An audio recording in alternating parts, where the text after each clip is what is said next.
if this feels like I gotta drag myself into a meeting, then I'm gonna probably do everything I can to unsell that. But for me, it's really about, hey, is there an opportunity? Do I see something they don't see? How do I help them see what I see? How do I get them to look through the lens that I have? And really being, this should be fun. This always, every project I take on should be fun. It should be something that we are having a good time with.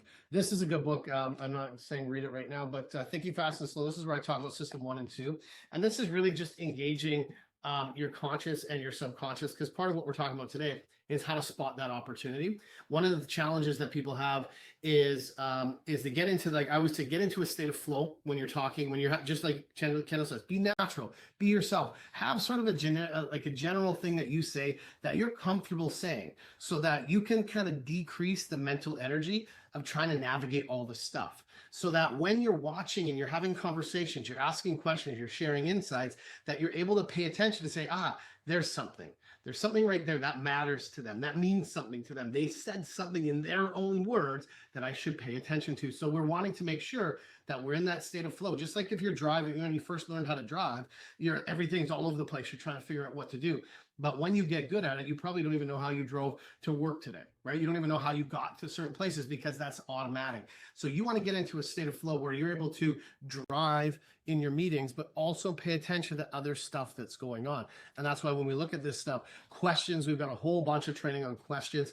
Questions really matter. Being able to say, okay, I'm going to talk to them about their business. I'm going to ask them questions about what's going on, but I'm really going to more so pay attention to what they say and where they put sort of some intent on the answers that they give. When they say this thing that feels like it matters, stay there. Stay there and really understand, why is that going. We did some stuff on the questions, I think a webinar a while back, but really go, okay, why does that matter? Then what's happening because of that? Who's involved because of that? What happens if you do this? What happens if you don't? Really understanding, okay, this thing is important, so that you can start to weigh the complexity of what they're dealing with, so they might not see it for the full weight or the full impact of the challenge that they're talking about.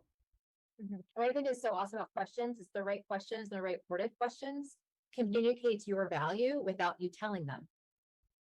Yeah. You're not preaching at them. Your curiosity, the way you're curious, the topics you're curious about, shows the value that you can provide, because you're such a deep thinker, and they can tell you're connecting the dots without you having to say, well, this is my value.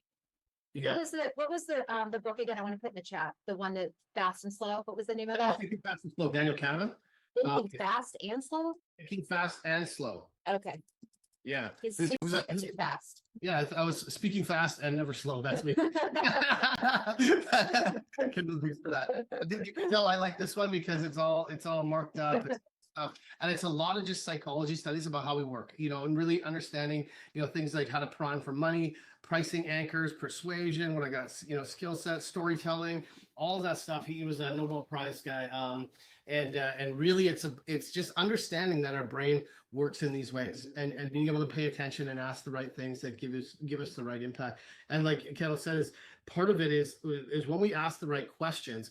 If we've got materials on like pre-call planning, so we're planning how we're going to have these discussions. We should know enough about the people we're talking to that our questions should be insightful, so they go, that's a good question, because if they think differently about themselves, they'll think differently about us.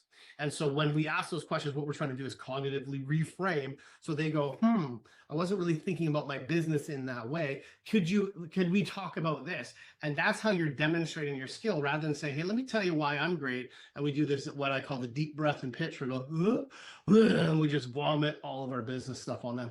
That's not what we're talking about when we're pitching premium offer. We should be asking enough questions and sharing enough insights that they tell us that they need something in their own words. And that's why we talk, we won't get into this too much, but when we talked about insights, another really good book, Insight Selling, I think Kendall mentioned in there. Insight Selling is a good one, where we talk about, our value and how to be able to challenge people. Our real value in this stuff is sharing insights with our customers that make them go, oh, I never thought of that. Or they get an aha, where they stop and they give you like a, yeah, because we talk about something in the general world. Right now, I talk about people don't need more stuff to do.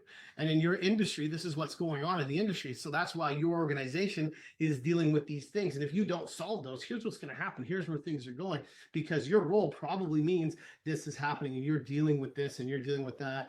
And so then as an individual, this is probably what's driving you crazy. Am I right? Okay, so if we can find a way to help you elevate that problem and help you deal with that complexity, if we just solve this specific thing here, that's going to enable you to do this, right? And they go, yeah.